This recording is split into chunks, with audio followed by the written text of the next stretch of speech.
bonjour, soyez les bienvenus dans ce podcast que j'aimerais consacrer à la symbiose possible avec l'univers. Je me réfère en cela à la science unifiée de Nassim Haramein, du moins dans ce que je comprends, qui nous donne un cadre de référence, une compréhension plus étendue du fonctionnement de l'univers. Le défi sera ici de mener une vie plus pleine, d'aller vers une signification plus haute et féconde, vers une conscience plus éveillée dans un mouvement de responsabilité et de création. Là où l'humain peut faire briller en quelque sorte la vie cachée de l'univers. Mais peut-être faut-il tout d'abord poser les bases de cette science unifiée de Nassim Haramein. Dans l'approche de Nassim Haramein, tout existe, tout advient à travers l'information contenue dans la mémoire de l'espace-temps, échangée à travers les trous de verre partout présents dans l'infiniment petit, comme dans les protons, ou dans l'infiniment grand, comme dans les trous noirs des galaxies. L'information est intriquée, elle s'échange plus vite que la vitesse de la lumière, donc elle est quasiment instantanée. Tout se décline sous forme d'information, de vibration, d'énergie ou de matière. Tout est fait à partir de l'information. Elle est éternelle, imbriquée dans la mémoire de l'espace-temps et dans celle de la Terre que nous pouvons aussi appeler la mémoire morphogénétique ou akashique. Chacune et chacun de nous y est inscrit dans cette mémoire sur un point unique le long de la ligne du temps. Ce point d'ancrage est notre âme, la dimension yin, notre mémoire de vie qui est notre filtre d'encodage de la réalité qui mesure tout ce qui est présent à nous dans la vie. La réponse donnée le sera en fonction de nos vécus. Elle sera notre conscience, la dimension yang, ce qui effectue, crée, attire ou repousse toute une partie de ce qui fait notre réalité, ce qui va se traduire donc en force électromagnétique du moment. C'est aussi la réponse adaptative communiquée par les ondes gamma, des ondes qui sont produites par les battements de notre cœur, des ondes qui enveloppent tout le corps et auxquelles les cellules vont se synchroniser pour s'adapter au mieux à ce qui se présente. L'univers nous propose donc de nouer avec la mémoire de l'espace-temps une symbiose, c'est-à-dire une association durable et profitable, de bien comprendre, ressentir avec émotion et d'intégrer au quotidien ce que nous sommes réellement, c'est-à-dire l'univers faisant l'expérience de la vie biologique sur Terre. Cela présuppose d'associer pleinement et de manière durable et profitable l'âme et la conscience avec l'univers, qui est et sera toujours fondamentalement deux choses opposées, l'opposé au chaos à travers les lois d'échelle et l'entropie nécessaire pour que quelque chose puisse exister, évoluer, se réaliser.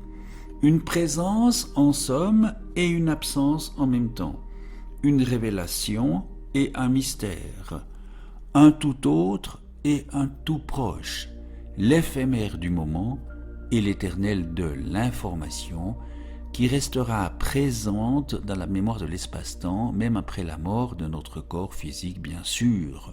Nous aurions donc tout intérêt et tout avantage à apprendre comment faire bon usage de cette dualité de l'âme et de la conscience, puisque sans elle, rien ne peut être, rien ne peut exister. L'univers nous encourage ainsi à expérimenter la symbiose et la complicité avec cette mémoire incontournable. Voyons plus précisément ce qu'il en est et tout particulièrement à quel point il y a une symbiose omniprésente dans la vie biologique.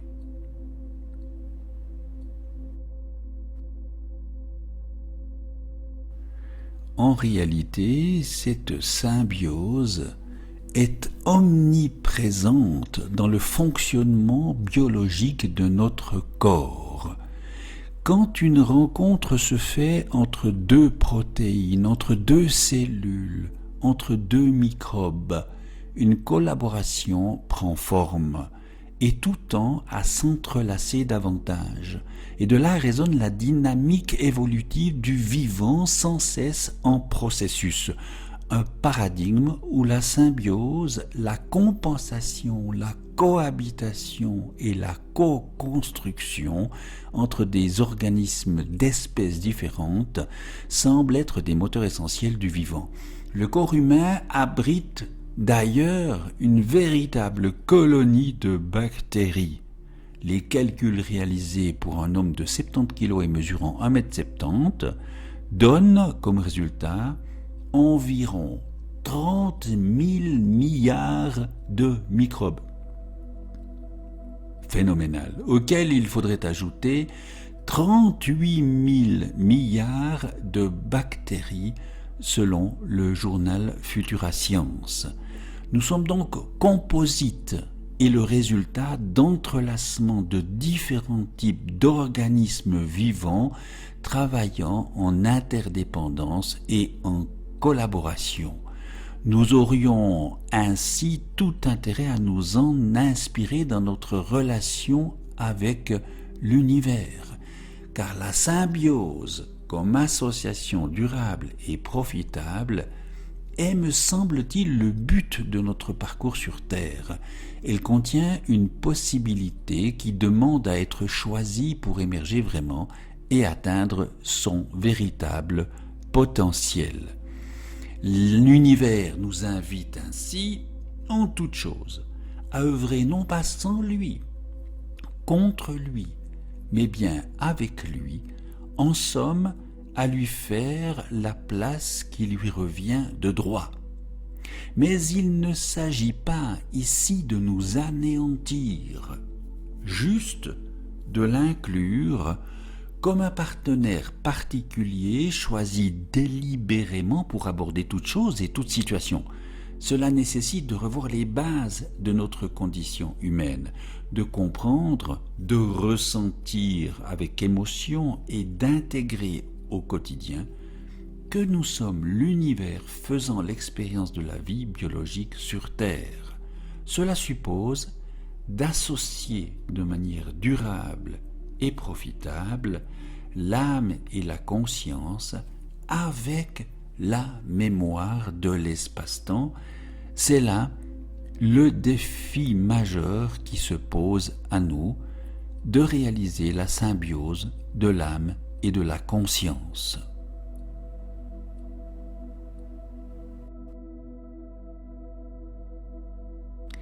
Ainsi, le bonheur de Dieuser, si j'ose le dire ainsi, est à faire et se fera à travers la symbiose avec l'univers.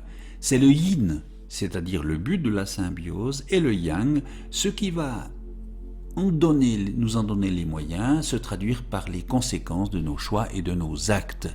C'est aussi ce qui demande à être expérimenté et surtout vécu intensément au niveau mental, émotionnel et instinctif.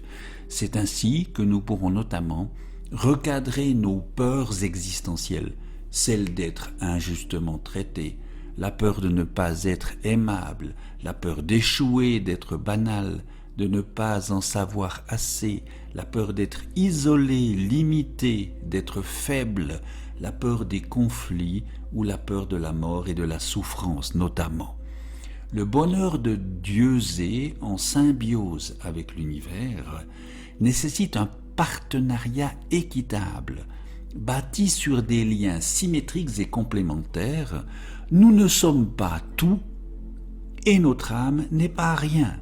La symbiose est et sera toujours fondamentalement l'opposé du chaos, le fameux El Shaddai de la tradition juive, et la création rendue possible par le retrait de Dieu en lui-même, le Tzimtzum de la tradition juive.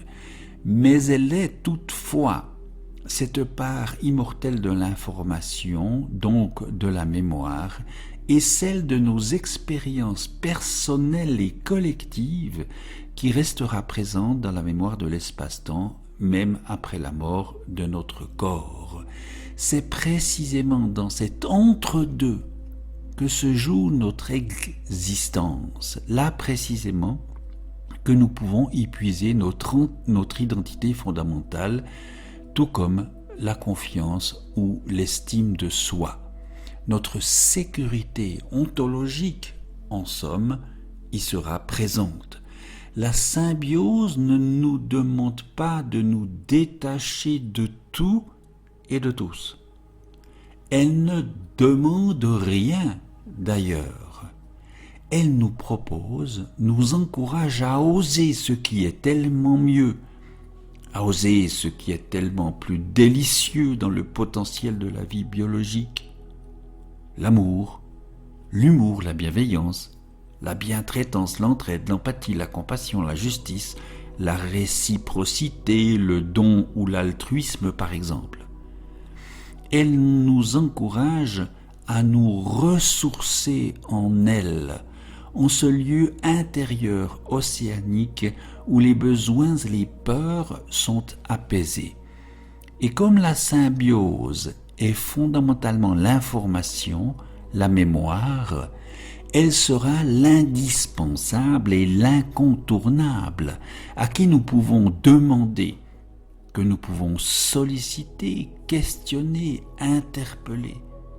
Celle aussi en qui nous trouvons notre unité, notre identité et notre stabilité existentielle. Notre mémoire vivante en tout et toujours. Notre âme, le contenant yin, elle ne sera jamais du côté obscur, jamais du côté de la violence, de l'ingérence ou de l'oppression. Au contraire, notre âme respecte nos choix et nos convictions intimes, y compris celles qui peuvent nous faire souffrir ou nous rendre malades, tout en étant du côté de la lumière, cette petite voix intérieure qui nous suggère d'autres approches, d'autres convictions, de faire d'autres choix. Un partenaire particulier donc, d'une bienveillance inconditionnelle, toujours disponible de surcroît, un ce sans quoi tout serait plus difficile et un ce par quoi tout devient plus abordable et plus plaisant. Notre âme nous encourage à faire l'expérience de la sérénité, de la compassion, de la joie de vivre, de l'amour désintéressé, de la paix intérieure, du don de soi sans contrepartie, du détachement, de la fidélité, bref, de tout ce qui rend la vie suffisamment bonne. Elle nous encourage à cette complicité émerveillée avec l'univers et, ce faisant, elle élève notre niveau vibratoire. Mais bien entendu, la Terre reste le lieu où nous devons expérimenter pleinement la dualité. Elle est inhérente à notre condition humaine. Nous y vivons les ombres et les lumières, le féminin, le masculin, le bien, le mal, le oui, le non, la santé, la maladie, la joie, la tristesse, la richesse, la pauvreté, le yin, le yang. L'un ne va pas sans l'autre. De cet enjeu majeur va dépendre notre futur individuel et celui de notre planète. La symbiose nous encourage donc à oser ce qui est tellement mieux, plus fun, tellement plus délicieux dans le potentiel de la vie biologique. Et elle nous encourage à nous ressourcer en elle, en ce lieu intérieur océanique où les besoins et les peurs sont apaisés. Cela veut dire apprendre à faire bon usage de notre pouvoir créateur, apprendre à mieux le manifester concrètement, à mieux l'orienter.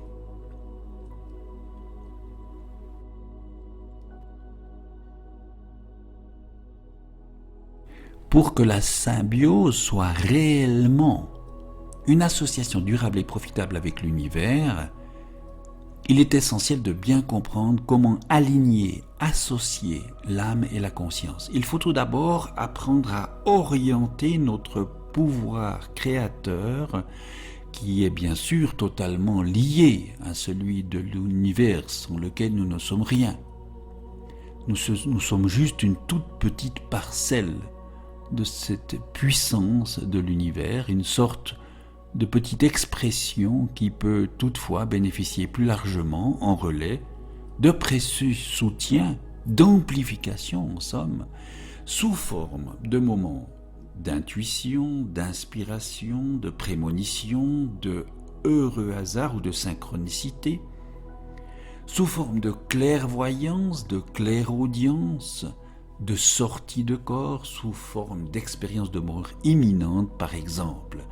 N'oublions jamais, comme nous le dit fort justement Nassim Haramein, que si le cerveau est le récepteur radio, alors le cœur est le bouton de réglage de la radio sur la fréquence de notre choix.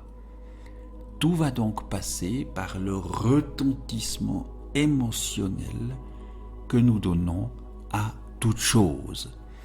En second lieu, l'univers nous encourage à privilégier le seul ordre social légitime qu'on peut universaliser, celui qui s'inspire d'un principe de commune humanité, de commune sociabilité, d'individuation et d'opposition maîtrisée et créatrice.